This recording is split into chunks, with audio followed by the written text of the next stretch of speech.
Dengan kalimatnya mengatakan uang yang digeledah di Sentul itu adalah punya orang lain. Emas itu adalah punya orang lain. Tetapi di rumah itu ada foto keluarganya.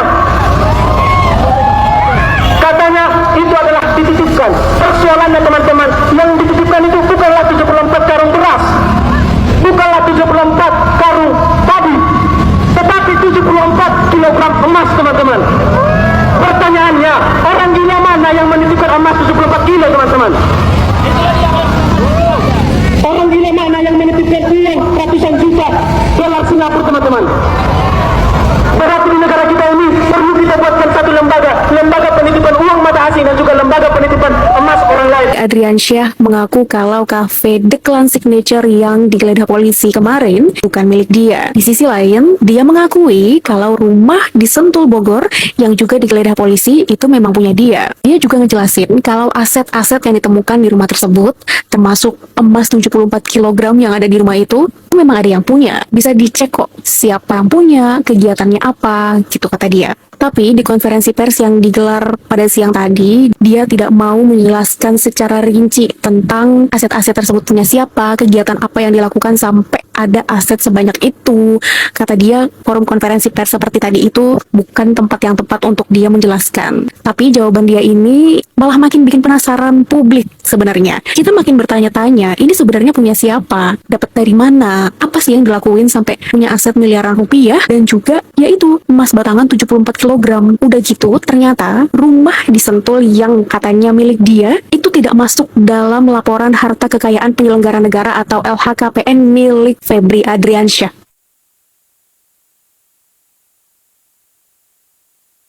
Seharusnya seorang pejabat memasukkan semua harta kekayaan yang dimilikinya ke dalam LHKPN. Tapi rumah ini tidak. Kenapa? Padahal rumah ini pasti harganya mahal banget kan? Apakah itu rumah baru yang baru dibeli tahun ini, makanya belum masuk ke LHKPN 2025? Atau Febri Adriansyah lupa kalau rumah itu tidak masuk ke LHKPN-nya? Menurut kalian gimana? Kalau korupsi itu ada 3 sebabnya, Kak. Sederhananya nih, saya pernah ungkapkan berkali. 1, korupsi karena kebutuhan. 2, korupsi karena keserakahan. 3, korupsi karena sistem. Nah, korupsi karena kebutuhan.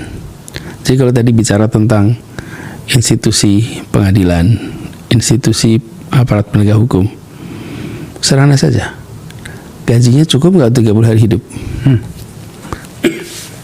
Kalau gajinya hanya cukup untuk 20 hari hidup, ya bagaimana kita bisa berharap? Ini adalah contoh kebutuhan, nggak?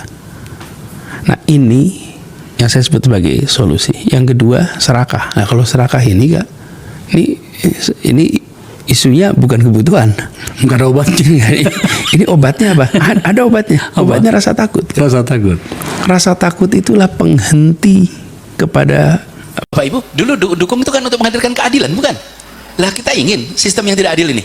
Saya tanya sama Bapak Ibu semua di sini, di ruangan ini, waktu itu ketemu 40 tahun yang lalu, Bapak Ibu di mana? Oke, kakek Bapak Ibu sekalian bisa baca tulis tidak? Gak ada yang bisa baca tulis. Itu yang namanya eskalator, itu dinikmati oleh bapak, oleh orang tua bapak dulu. Sekarang eskalator itu didominasi oleh mereka yang sudah pada naik kelas. Eskalator kan buat kita naik kelas ya. Dinaikin tangganya apa tidak, kita naik kelas tuh kalau eskalator. Eskalator itu sekarang dipakai oleh mereka yang sudah naik kelas terus.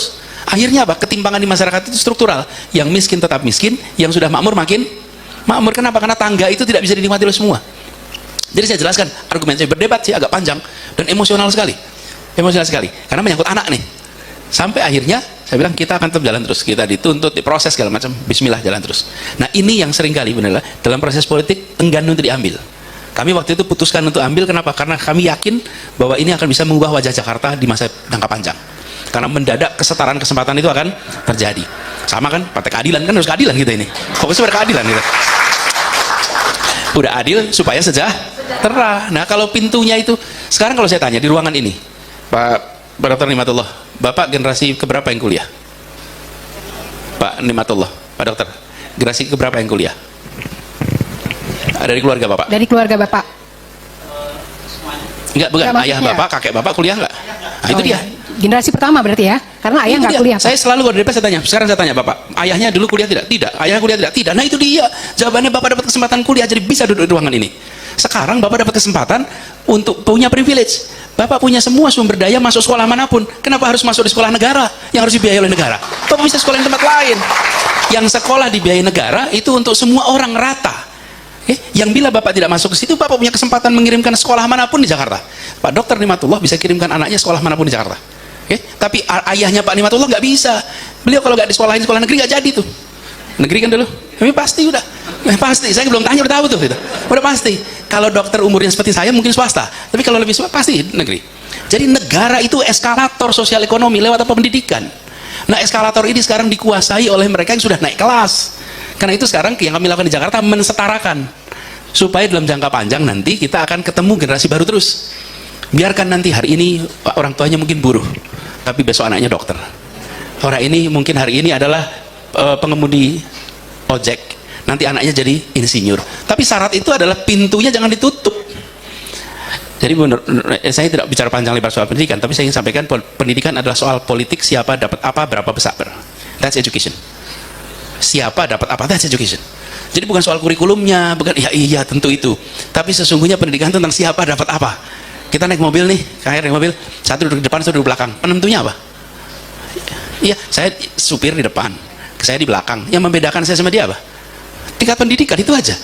Suku sama, etnis sama, makanan sama, bahasa sama. Bedanya siapa dididik apa hari ini menentukan besok duduk di mana. Gitu kira-kira. Ya, jadi yang membuat saya duduk di belakang dibandingkan yang depan semata-mata karena tingkat pendidikan. Nah itu yang harus kita.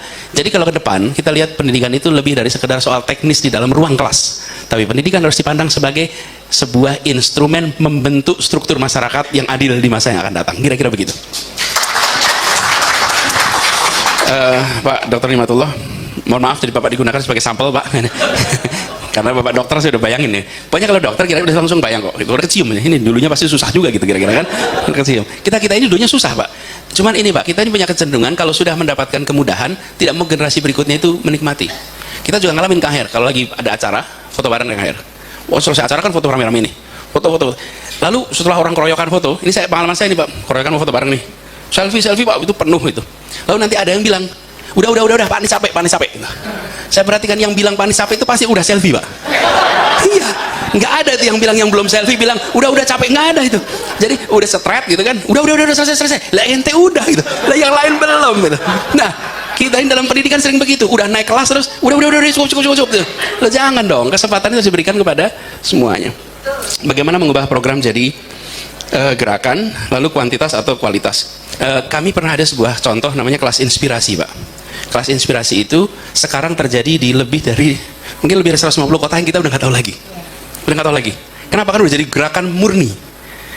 Kenapa itu bisa jadi gerakan murni? Karena kualitatif. Jadi kita mengejar pada kualitatif lalu dia menular. Ketika menular tetap menyebut kepada proses awalnya. Jadi sekarang yang namanya kelas inspirasi itu ada di seluruh Indonesia, dikerjakan secara mandiri, dan kami malah udah nggak bisa lagi ngitung, saking bisa dicontohnya, saking mudah, tinggal ngumpulin orang yang sudah sarjana, yang sudah pada berhasil, lalu kembali ke sekolahnya masing-masing, lalu menceritakan pengalamannya menjadikan kelas inspirasi. Jadi kalau boleh saya usul, lebih pada kualitatifnya, tetapi punya efek kuantitatif. Lalu yang sudah terlanjur jadi program, lebih mudah Pak, lebih mudah kalau program menjadi gerakan, karena bukan lebih mudah sih, artinya bisa dikerjakan dengan secara sadar nambah KPI. Berapa banyak orang terlibat di dalam program. Kalau kemarin kan seberapa sukses program menyelesaikan meraih target. Nah, itu ditambah KPI-nya menjadi berapa banyak orang terlibat. Kalau itu bisa dilakukan insya Allah aman. Gitu ya. Ya, kita kasih flow. Halo teman-teman, jumpa bersama saya di Kacamata Dangi. Ini menarik sekali teman. Kalau kita melihat ya bagaimana kasus daripada Jampitsus ya. Ini menarik perhatian kita dalam 2-3 hari terakhir ini teman. Ini ramai sekali di media sosial bahkan di televisi nasional. Karena apa? Karena kalau kita melihat bagaimana seseorang yang kita percayai ya, atau instansi yang kita percayai menangani kasus-kasus korupsi teman-teman, ternyata ada oknum-oknum tertentu bahkan mempunyai jabatan yang sangat mentereng itu malah melakukannya. Ini membuat kita semakin geger ya, bagaimana Jampitsus ini membuat kita semakin geram teman-teman ya dengan oknum-oknum penegak hukum ini yang malah melakukan tindak korupsi ya. Dan kemarin kalau kita melihat bagaimana pihak kepolisian menggeledah sejumlah tempat yang diduga milik Jampitsus tersebut. Walau Jampitsus ini sudah mengundurkan diri teman-teman, jadi ex Jampitsus. Jadi beliau itu sudah mengundurkan diri dan sebelumnya itu digeledah rumahnya ya. Dan didapatilah sejumlah uang yang sangat banyak. Bahkan kalau kita melihat bagaimana pihak kepolisian juga menemukan sejumlah kilo ya, bahkan sampai 74 kilo emas batangan yang gak kaleng-kaleng teman-teman ya. Emas batangan yang sangat banyak ini dipertanyakan.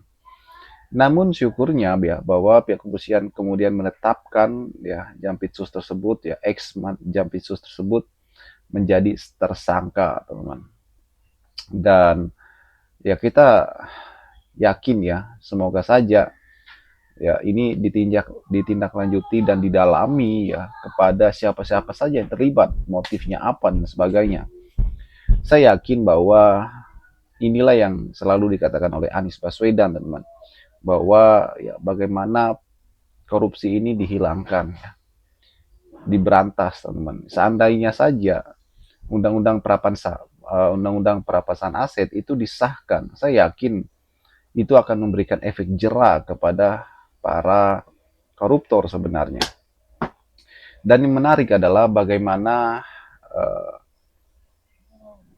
Anies Baswedan ya selalu mengingatkan, selalu memberikan kritik kepada pejabat agar melakukan tugas dengan baik ya kan. Itu adalah sebuah tanggung jawab yang dilakukan oleh Anies Baswedan selaku tokoh yang mengambil posisi sebagai oposisi teman-teman, mengingatkan ya para penguasa untuk terus berhati-hati. Bagaimana menurut kalian?